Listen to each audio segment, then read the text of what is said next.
Good afternoon, from wherever you are watching from.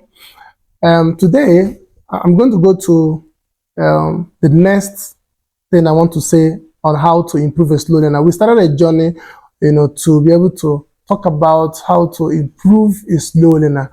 The last video we made, we explained who a slow learner is. We said a slow learner is somebody who is learning at a pace lower than others of his age and grade. And then we also mentioned the characteristics of a slow learner. If you didn't see the video, or if you have not seen the video, you can just pause and go back and see the video, and then so that you can connect it with this one. Now, today I'm going to be talking about take it a little further on the issue of slow learning. It's an issue because every parent that sends a child in school wants a child to improve. Every teacher that is teaching a child expects that the children are improving. It's frustrating for you to be teaching a child and then nothing is happening. Now, we're going to go to another thing that's very important. Slow learning is not a fault. For a fault, you say something is somebody's fault if they cause it upon themselves. Now, slow learning is not a fault of the slow learner. It's like there's a bulb in the house. If you come into a house that the bulb is dead, the house will be dark. Is it your fault that the bulb is dead? No. But now it's your problem because you are in that room. So it's now your problem. Now, slow learning is like that. The people that are suffering from slow learning, they did not do anything most times to bring it upon themselves. Now, why is it important I say this is so that if you understand this, the way you deal with a slow learner is different. You don't see it as what they caused upon themselves. You see it as what came upon them that they need help for.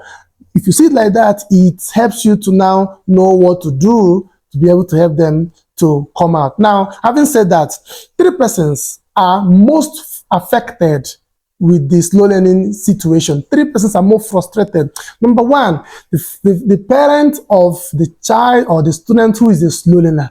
Now, imagine yourself as a parent. You send your child to school, you pay school fees, you do everything that the school asks to do, and then at the end of the day, your child seems not to be coping, seems not to be improving. The things he or she does not know, he still does not know them after 1 year.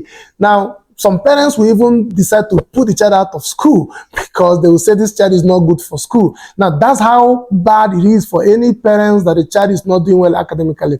Number 2, the teacher that is teaching the slow learner is frustrated because imagine yourself also teaching a class and this particular child is not improving, or maybe 1 or 2 or 3 children in that class, they are not improving. You do everything that you think you know and still they're not improving. How will you feel? You get frustrated. Some teachers will start reporting, either they report to the parents or they report to the owner of the school. Some teachers will even take it to the next level. What they will do is they want a change of class or they want the child to change to another class. That's how frustrating it is to be teaching somebody and not seeing result. Finally, the slow learner, herself also suffers because imagine yourself in a class of 20 or 30 persons and teaching is going on, and at the end of the day, you are the one who is always not getting it. You're the one who is always not coping. You're the one who is always getting backlash from the teacher, from other students and pupils that you're not doing well. He affects these people. He frustrates them.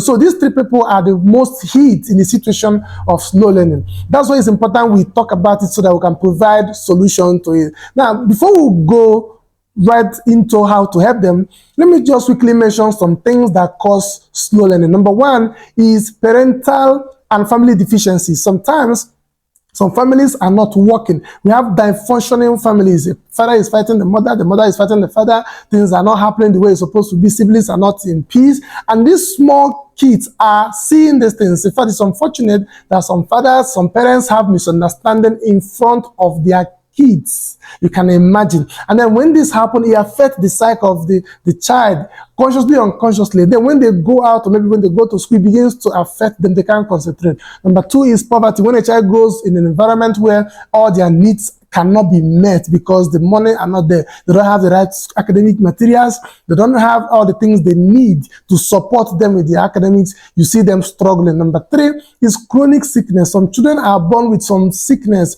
and this sickness affects their concentration. It affects them. They are in and out of the hospital. They are not focusing because their body is always almost weak. They can't concentrate. These are some of the kids that suffer slow learning. Number 4, sometimes some parents we have this habit of moving their children from one school to the other. They bring the child to this school, by next time they're changing the child to another school. If you do that, you're going to, there's a risk your child will start going down academically. The things they used to do very well before, they will struggle to do because it's beginning to affect them. The teachers that are teaching them, they are not in the same level. So they may have good or bad or something. And then at the end of the day, the child is not, getting it. The other thing that affects, that can contribute to slow learning is what they call low self-esteem. Some people just see themselves as not as equal as others, and it affects them. They think that other people are better than them. If you think like that, you're going to see yourself suffering, particularly when you're in a class and in the midst of people that are supposed to be your peers, and you are thinking less of yourself. Now, some of these things I have mentioned